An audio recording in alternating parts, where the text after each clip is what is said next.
ಎಲ್ಲರಿಗೂ ನಮಸ್ಕಾರ. ನಿಮ್ಮ ಶ್ರಾವಸ್ ಕಲ್ಪವೃಕ್ಷ ಚಾನಲ್ಗೆ ಸ್ವಾಗತ. ಇವತ್ತು ಕೇವಲ ಗೋಧಿ ಹಿಟ್ಟನ್ನು ಮಾತ್ರ ಬಳಸ್ಕೊಂಡು ಇಲ್ಲಿ ಯಾವುದೇ ರೀತಿಯ ಜಾಮೂನ್ ಪೌಡ್ರ್ ಆಗಲಿ ಅಥವಾ ಮಿಲ್ಕ್ ಪೌಡ್ರ್ ಆಗಲಿ ಬಳಸದೆ ಗೋಧಿ ಹಿಟ್ಟಿದ್ರೆ ಸಾಕು ಈ ರೀತಿ ಫ್ಲಫಿಯಾಗಿರ್ತಕ್ಕಂಥ ಬಾಯಲ್ಲಿಟ್ಟರೆ ಕರಗ್ತಕ್ಕಂಥ ಒಂದು ಜಾಮೂನನ್ನು ಯಾವ ರೀತಿ ಮಾಡೋದು ಅಂತ ನೋಡ್ಕೊಳ್ಳೋಣ. ಈ ಒಂದು ರೆಸಿಪಿ ನೀವು ಕೇಳಿದಂಥ ಒಂದು ರೆಸಿಪಿ, ಯಾಕಂದರೆ ಈ ಹಿಂದೆ ಕೂಡ ನನ್ನ ಚಾನಲಲ್ಲಿ ನಾನು ಗೋಧಿ ಹಿಟ್ಟು ಹಾಗೆ ಮಿಲ್ಕ್ ಪೌಡ್ರನ್ನ ಬಳಸ್ಕೊಂಡು ಅಂದರೆ ಹಾಲಿನ ಪೌಡ್ರನ್ನ ಬಳಸ್ಕೊಂಡು ಗೋಧಿ ಹಿಟ್ಟಿನ ಜೊತೆಗೆ ಯಾವ ರೀತಿ ಒಂದು ಜಾಮೂನನ್ನ ಮಾಡೋದು ಅಂತ ತೋರಿಸಿದ್ದೆ. ಆಗ ನೀವು ಕೇಳಿದಂಥ ಪ್ರಶ್ನೆ, ಕೇವಲ ಗೋಧಿ ಹಿಟ್ಟನ್ನು ಬಳಸ್ಕೊಂಡು ಮಾಡೋಕ್ಕೆ ಬರೋದಿಲ್ವಾ ಅಂತ ಕೇಳಿದ್ರಿ. ಹಾಗಾಗಿ ಈ ಒಂದು ರೆಸಿಪಿನ ತೋರಿಸ್ತಿದ್ದೀನಿ ನೋಡಿ. ನಾನು ಕೂಡ ಇಲ್ಲಿ ಒಂದು ಪಾತ್ರೆಗೆ 1 ಕಪ್ ಆಗುವಷ್ಟು ಗೋಧಿ ಹಿಟ್ಟನ್ನು ತೊಗೊಂಡಿದ್ದೀನಿ. ಸರಿಯಾಗಿ ಜರಡಿ ಹಿಡಿದು ಅಂದರೆ ಸಾಣಿಸ್ಕೊಂಡು ತೊಗೊಳ್ಳಿ. ಕೇವಲ ಗೋಧಿ ಹಿಟ್ಟು, ನೀವು ಮನೆಯಲ್ಲಿ ಯಾವ ಹಿಟ್ಟನ್ನು ಬಳಸ್ತೀರಿ ಚಪಾತಿ ಮಾಡಲಿಕ್ಕೆ ಅದೇ ಹಿಟ್ಟನ್ನು ಬಳಸ್ಕೊಳ್ಳಿ. ಅಂಗಡಿಯಿಂದ ತಂದಿದ್ದಾದರೂ ನಡೆಯುತ್ತೆ ಅಥವಾ ಬೀಸಿ ರೆಡಿ ಮಾಡಿರ್ತಕ್ಕಂಥ ಗೋಧಿನ ಬೀಸಿ ರೆಡಿ ಮಾಡಿರ್ತಕ್ಕಂಥ ಹಿಟ್ಟಾದರೂ ನಡೆಯುತ್ತೆ. ಇವಾಗ ಈ ಹಿಟ್ಟಿಗೆ 1/4 ಸ್ಪೂನ್ ಆಗುವಷ್ಟು ಬೇಕಿಂಗ್ ಪೌಡ್ರ್ ಹಾಕ್ಕೊಳ್ತಿದ್ದೀನಿ. ಬೇಕಿಂಗ್ ಪೌಡ್ರ್ ಬೇಕೇ ಬೇಕು, ಯಾಕಂದರೆ ನಾವು ಮಾಡ್ತಕ್ಕಂಥ ಜಾಮೂನು ಫ್ಲಫಿಯಾಗಿ ಬರಬೇಕು. ಹಾಗಾಗಿ ಬೇಕಿಂಗ್ ಪೌಡ್ರ್ ಅವಶ್ಯಕತೆ ಇದೆ. ಅದ್ರ ಜೊತೆಗೆ 1 ಚಿಟಿಕೆ ಆಗುವಷ್ಟು ಉಪ್ಪನ್ನು ಸೇರಿಸ್ಕೊಂಡಿದ್ದೀನಿ. ಒಂದೇ 1 ಚಿಟಿಕೆ ಸಾಕು, ಇಲ್ಲಾಂದರೆ ಜಾಮೂನು ಸಪ್ಪೆ ಅನ್ನಿಸ್ಬಿಡುತ್ತೆ. ಹಾಗಾಗಿ ಎಲ್ಲನೂ ಅಂದರೆ ಉಪ್ಪು ಹಾಗೆ ಬೇಕಿಂಗ್ ಸೋಡಾ ಸೇರಿಸ್ಕೊಂಡಾದಮೇಲೆ ಈ ರೀತಿ ಹಿಟ್ಟನ್ನು ನೀಟಾಗಿ ಕಲಿಸ್ಕೊಳ್ಳಿ. ಕಲಿಸಿದಾಗ ಬೇಕಿಂಗ್ ಸೋಡಾ ಎಲ್ಲ ಹಿಟ್ಟಿಗೂ ಹರಡುತ್ತೆ. ಇವಾಗ ನೋಡಿ, ನಾನಿಲ್ಲಿ ಹಿಟ್ಟನ್ನು ಕಲಿಸ್ಲಿಕ್ಕೆ ನೀರಿನ ಬದಲಿಗೆ ಹಾಲನ್ನ ತೊಗೊಂಡಿದ್ದೀನಿ. ಹಾಲನ್ನ ಹಾಕೋದ್ರಿಂದ ನಾವು ಮಾಡ್ತಕ್ಕಂಥ ಜಾಮೂನು ಕೂಡ ತುಂಬಾ ಹಗುರವಾಗಿ ಬರುತ್ತೆ. ಹಾಗಾಗಿ ನೀರಿನ ಬದಲಿಗೆ ಹಾಲು ಹಾಕಿ ನೀವು ಎಷ್ಟು ಗಟ್ಟಿಯಾಗೋವರೆಗೂ ಅಂದರೆ ನಾವು ಕಲಿಸ್ತಕ್ಕಂಥ ಗೋಧಿ ಹಿಟ್ಟು ಜಾಮೂನ್ ಹಿಟ್ಟಿನ ಹದಕ್ಕೆ ಬರೋವರೆಗೂ ಕೂಡ ಕಂಪ್ಲೀಟಾಗಿ ಹಾಲನ್ನೇ ಬಳಸ್ಕೊಳ್ಳಿ. ನೋಡಿ, ಸ್ವಲ್ಪ ಸ್ವಲ್ಪ ಈ ರೀತಿ ಹಾಕಿ ಕಲಿಸ್ತಾ ಬನ್ನಿ. ಹಿಟ್ಟು ಯಾವ ರೀತಿ ರೆಡಿ ಆಗಬೇಕು ಅಂತಂದರೆ ಚಪಾತಿ ಹಿಟ್ಟಿನಕ್ಕಿಂತ ಸ್ಮೂತಾಗಿರಬೇಕು. ಯಾಕಂದರೆ ಹಿಟ್ಟನ್ನು ನಾವು ಗಟ್ಟಿಯಾಗಿ ಕಲಿಸಿದಾಗ ನಾವು ಉಂಡೆಗಳನ್ನ ಮಾಡಿ ಎಣ್ಣೆಲಿ ಬಿಟ್ಟಾಗ ಕ್ರ್ಯಾಕ್ ಆಗೋ ಚಾನ್ಸಸ್ ಇರುತ್ತೆ. ಹಾಗಾಗಿ ಹಿಟ್ಟನ್ನು ನಾವು ಎಷ್ಟು ಮೃದುವಾಗಿ ಕಲಿಸ್ಕೊಳ್ತೀವೋ ಅಷ್ಟು ಉತ್ತಮ. ಹಾಗಾಗಿ ಈ ರೀತಿ ನೀಟಾಗಿ ಒಂದ್ಸರಿ ಹಾಲು ಎಷ್ಟು ಹಿಡಿಯುತ್ತೋ ಅಷ್ಟು ಹಾಲು ಹಾಕಿ ಸ್ವಲ್ಪ ಸ್ವಲ್ಪ ಹಾಕ್ತಾ ಈ ರೀತಿ ಹಿಟ್ಟನ್ನು ರೆಡಿ ಮಾಡ್ಕೊಳ್ಬೇಕು. ತುಂಬಾ ಸಾಫ್ಟಾಗಿ ಕಲಿಸ್ಕೊಂಡಿದ್ದೀನಿ. ನೆನ್ಕೊಳ್ಳುತ್ತೆ ಹಿಟ್ಟು, ಆಗ ಕರೆಕ್ಟಾಗಿ ಬರುತ್ತೆ ನೋಡಿ. ಈ ರೀತಿ ಸ್ಮೂತಾಗಿ ಕಲಿಸ್ಕೊಳ್ಳಿ. ನಾವು ನಾರ್ಮಲಾಗಿ ಅಂಗಡಿಯಿಂದ ತಂದಿರ್ತಕ್ಕಂಥ ಒಂದು ಜಾಮೂನ್ ಪಾಕೆಟಿನ ಒಂದು ಪೌಡರ್ನ ಯಾವ ರೀತಿ ಕಲಿಸ್ತೀವಿ ಅದೇ ರೀತಿಯಲ್ಲಿ ಕಲಿಸಿಟ್ಕೊಂಡಿದ್ದೀನಿ. ಮೇಲ್ಗಡೆ ಒಂದು ಈ ರೀತಿ ಟೈಟ್ ಆಗಿರ್ತಕ್ಕಂಥ ಒಂದು ಬಟ್ಲು ಅಥವಾ ಬಾಕ್ಸಿಂದ ಮುಚ್ಚಿ ಒಂದು ಸೈಡಲ್ಲಿ ಇಟ್ಬಿಡೋಣ. ಅಂದರೆ ಬೇಕಿಂಗ್ ಸೋಡಾ ಹಾಕಿರೋದ್ರಿಂದ ಹಿಟ್ಟು ಹಗುರವಾಗುತ್ತೆ. ಒಂದು 10 ನಿಮಿಷ ಸೈಡಲ್ಲಿ ಇಟ್ಟಿದ್ದೀನಿ. ಈ ಸೈಡಲ್ಲಿ ಗ್ಯಾಸ್ ಮೇಲೆ ಆಲ್ರೆಡಿ ಒಂದು ಪಾತ್ರೆ ಇಟ್ಕೊಂಡಿದ್ದೆ. ಪಾತ್ರೆಗೆ ಯಾವ ಕಪ್ಪನ್ನು ನಾನು ಜಾಮೂನ್ ಹಿಟ್ಟನ್ನು ತೊಗೊಳಕ್ಕೆ ಬಳಸಿದ್ದೆ ಅದೇ ಕಪ್ಪಿಂದ 1/4 ಕಪ್ ಆಗುವಷ್ಟು ಸಕ್ಕರೆನ ಬಳಸ್ಕೊಂಡಿದ್ದೀನಿ.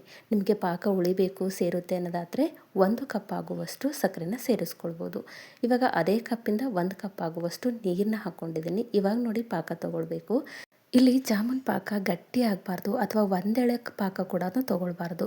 ಒಂದು ಸ್ವಲ್ಪ ಸಕ್ಕರೆ ಕರಗಿಸ್ಕೊಂಡು ಒಂದು ಸ್ವಲ್ಪ ಬಣ್ಣ ಕಟ್ಕೊಂಡ್ರೆ ಸಾಕು. ಆ ರೀತಿ ಮಾಡಿದಾಗ ಮಾತ್ರ ಜಾಮೂನು ಪಾಕನ ಹೀರ್ಕೊಳ್ಳುತ್ತೆ. ಹಾಗಾಗಿ ನೋಡಿಕೊಂಡು ಜಾಮೂನ್ ಪಾಕನ ರೆಡಿ ಮಾಡ್ಕೊಳ್ಳಿ. ಹೈ ಫ್ಲೇಮಲ್ಲಿ ಇಟ್ಕೊಂಡು ಒಂದು ಕುದಿ ಕುದಿಸ್ಕೊಳ್ಬೇಕು. ಹಾಗೆ ಹಾಕಿರ್ತಕ್ಕಂಥ ಸಕ್ಕರೆ ಕರಗ್ಕೊಳ್ಬೇಕು. ನೋಡಿ, ಈ ರೀತಿ ರೆಡಿ ಆಗಬೇಕು. ಇಲ್ಲಿ ಬೇಕು ಅಂತಂದರೆ ಏಲಕ್ಕಿ ಪೌಡ್ರು ಅಥವಾ ಸ್ಯಾಫ್ರಾನ್ ಅಥವಾ ಕೇಸರಿನ ಸೇರಿಸ್ಕೊಳ್ಬೋದು. ನಾನಿಲ್ಲಿ 2 ಹಾಕ್ತಿಲ್ಲ. ಕುದಿಸಿ ಆದಮೇಲೆ ಹಾಕ್ಕೊಳ್ಳೋದ್ರಿಂದ ಒಂದು ಸ್ವಲ್ಪ ಕಲರ್ ಬಿಟ್ಕೊಳ್ಳುತ್ತೆ, ಹಾಗೆ ಘಮ ಕೂಡ ಅಲ್ಲೇ ಉಳ್ಕೊಳ್ಳುತ್ತೆ. ಇವಾಗಲೇ ಹಾಕಿಬಿಟ್ಟಿದ್ದಾಯಿತು ಅಂತಂದರೆ ಹಾವಿಯಾಗಿ ಹೋಗುತ್ತೆ ಅನ್ನೋದಕ್ಕೋಸ್ಕರ ನಾನಿಲ್ಲಿ ಸೇರಿಸಿಲ್ಲ. ನೋಡಿ, ನೀವು ಬೇಕು ಅಂದರೆ ಈ ಟೈಮಲ್ಲೇ ಸೇರಿಸ್ಕೊಳ್ಬೋದು ಏಲಕ್ಕಿ ಪೌಡ್ರು ಅಥವಾ ಸ್ಯಾಫ್ರಾನ್ನ. ಈ ರೀತಿ ಒಂದು ಸ್ವಲ್ಪ ಹೈ ಫ್ಲೇಮಲ್ಲೇ ಇಟ್ಕೊಂಡು ಕುದಿಸ್ತಾ ಬನ್ನಿ. ಒಂದು ಸ್ವಲ್ಪ ನಮಗೆ ಪಾಕ ಅಂದರೆ ಸಕ್ಕರೆ ಕರಗಿ ಪಾಕದ ಅಂದರೆ ನಾವು ಹಾಕಿರ್ತಕ್ಕಂಥ ನೀರಿನ ಕಲರ್ ಚೇಂಜ್ ಆದರೆ ಸಾಕು. ನೋಡಿ, ಇವಾಗ ಹಾಕಿರ್ತಕ್ಕಂಥ ನೀರಿನ ಕಲರ್ ಚೇಂಜ್ ಆಗಿದೆ.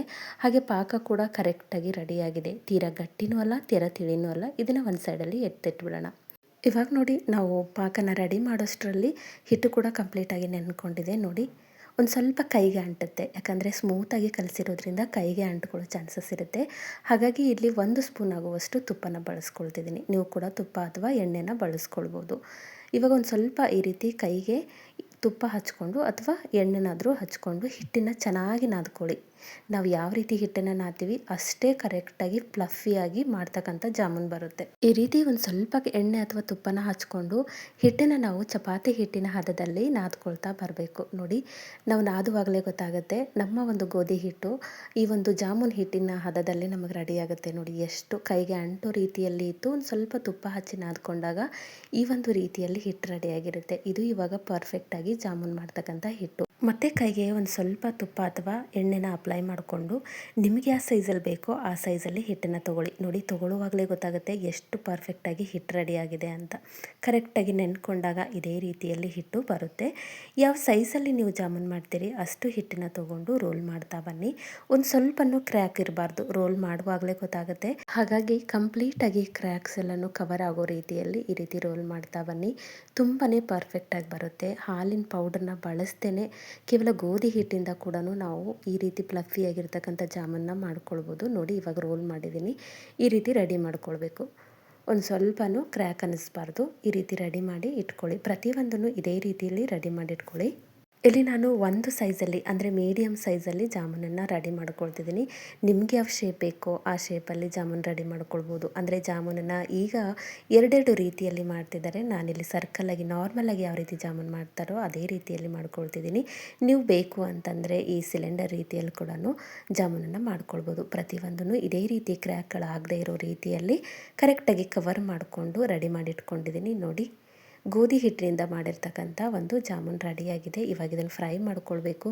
ನಮಗೆ ಇಲ್ಲಿ ಒಂದು ಸ್ವಲ್ಪ ಕಲರು ಚೇಂಜ್ ಅನ್ನಿಸ್ತಿದೆ ಅಷ್ಟೇ. ಯಾಕಂದರೆ ಗೋಧಿ ಹಿಟ್ಟನ್ನು ಬಳಸಿರೋದ್ರಿಂದ ನಮಗೆ ಕಲರು ಸ್ವಲ್ಪ ಡಿಮ್ ಅನ್ನಿಸ್ತಿದೆ. ಅಂದರೆ ನಾರ್ಮಲಾಗಿ ಮಾಡ್ತಕ್ಕಂಥ ಜಾಮೂನ್ಗಿಂತ ಡಿಮ್ ಅನ್ನಿಸ್ತಿದೆ. ಅದನ್ನು ಬಿಟ್ಟರೆ ಬೇರೆ ಏನೂ ಇಲ್ಲ. ಇವಾಗ ಈ ಸೈಡಲ್ಲಿ ನಾನು ಆಲ್ರೆಡಿ ಎಣ್ಣೆನ ಕಾಯ್ಲಿಕ್ಕೆ ಇಟ್ಟಿದ್ದೆ. ಎಣ್ಣೆನ ಮೀಡಿಯಮ್ ಫ್ಲೇಮಲ್ಲಿ ಇಟ್ಕೊಂಡು ನೀಟಾಗಿ ಕಾಯಿಸ್ಕೊಂಡು ಈ ರೀತಿ ಒಂದೊಂದೇ ಜಾಮೂನ್ ಬಿಡ್ತಾ ಬನ್ನಿ. ಇದು ಮಾಡ್ತಿರೋದು ಗೋಧಿ ಹಿಟ್ಟಿನ ಜಾಮೂನ್ ಆಗಿರೋದ್ರಿಂದ ಇದನ್ನು ಎಣ್ಣೆಯಲ್ಲಿ ಹಾಕಿ ಫ್ರೈ ಮಾಡ್ಕೊಳ್ಳೋದು ತುಂಬ ಇಂಪಾರ್ಟೆಂಟು. ಯಾಕಂದರೆ ನಾವು ನಾರ್ಮಲಾಗಿ ಮಾಡ್ತಕ್ಕಂಥ ಒಂದು ಜಾಮೂನು ಬೇಗ ಫ್ರೈ ಆಗುತ್ತೆ, ಅದರ ಜೊತೆಗೆ ಬೇಗ ಹಗುರವಾಗುತ್ತೆ. ಆದರೆ ಇಲ್ಲಿ ಗೋಧಿ ಹಿಟ್ಟನ್ನು ಬಳಸಿ ಮಾಡೋದ್ರಿಂದ ಒಂದು ಸ್ವಲ್ಪ ಮೀಡಿಯಮ್ ಫ್ಲೇಮಲ್ಲಿ ಇಟ್ಕೊಂಡು ನಿಧಾನವಾಗಿ ಫ್ರೈ ಮಾಡ್ತಾ ಬನ್ನಿ.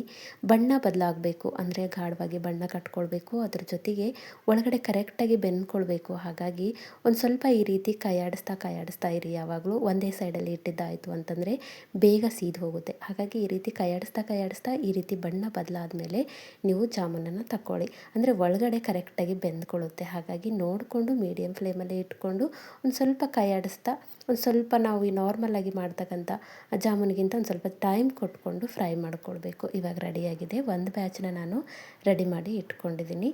ಮತ್ತು ಇನ್ನೊಂದು ಬ್ಯಾಚ್ ಕೂಡ ಫ್ರೈ ಮಾಡ್ಕೊಳ್ತಿದ್ದೀನಿ. ನಾನು ತೊಗೊಂಡಿರ್ತಕ್ಕಂಥ 1 ಕಪ್ ಹಿಟ್ಟಲ್ಲಿ ಒಂದು 10-15 ಜಾಮೂನ್ ರೆಡಿಯಾಗಿದೆ. ಇನ್ನೊಂದು ಬ್ಯಾಚ್ ಕೂಡ ಅದೇ ರೀತಿಯಲ್ಲಿ ಫ್ರೈ ಮಾಡ್ಕೊಳ್ಳೋಣ. ಈ ರೀತಿ ಬಣ್ಣ ಬದಲಾಗಬೇಕು. ಅದ್ರ ಜೊತೆಗೆ ಒಳಗಡೆ ಕೂಡ ಕರೆಕ್ಟಾಗಿ ಬೆಂದ್ಕೊಳ್ಬೇಕು. ಯಾವಾಗ ನಮಗೆ ಗೊತ್ತಾಗುತ್ತೆ ಅಂತಂದರೆ ನಾವು ಮಾಡಿರೋ ಸೈಜ್ಗಿಂತ ಒಂದು ಮಟ್ಟ ಅಥವಾ ಒಂದು ಸ್ವಲ್ಪ ಈ ರೀತಿ ಉಬ್ಕೊಂಡು ಬರುತ್ತೆ. ಆಗ ನಮಗೆ ಕರೆಕ್ಟಾಗಿ ಗೊತ್ತಾಗಿರುತ್ತೆ ಜಾಮೂನ್ ಒಳಗಡೆ ಬೆಂದ್ಕೊಂಡಿದೆ ಅಂತ. ಈ ಸೈಡಲ್ಲಿ ನಾನು ಆಲ್ರೆಡಿ ಪಾಕನ ರೆಡಿ ಮಾಡಿ ಇಟ್ಕೊಂಡಿದ್ದೆ. ಹಾಗೆ ಒಂದು ಸ್ವಲ್ಪ ನಾನು ಮೊದಲೇ ಹೇಳಿದಾಗೆ ನಂತರ ಅಂದರೆ ನಾನು ಪಾಕ ಮಾಡಿದ ನಂತರ ಏಲಕ್ಕಿ ಪೌಡ್ರನ್ನ ಕುಟ್ಟಿ ಸೇರಿಸ್ಕೊಂಡಿದ್ದೀನಿ. ನೀವು ಬೇಕು ಅಂದರೆ ಸಫ್ರಾನ್ ಕೂಡ ಸೇರಿಸ್ಕೊಳ್ಬೋದು. ಇವಾಗ ನೋಡಿ, ಪಾಕದಲ್ಲಿ ನಾವು ಬಿಡ್ತಕ್ಕಂಥ ಜಾಮೂನ್ ಕೂಡ ಏನು ಅಂದರೆ ಒಂದು ಸ್ವಲ್ಪ ನಾವು ಫ್ರೈ ಮಾಡಿ ತೆಗೆದ ತಕ್ಷಣವೇ ಬಿಟ್ಕೊಳ್ಳಿ.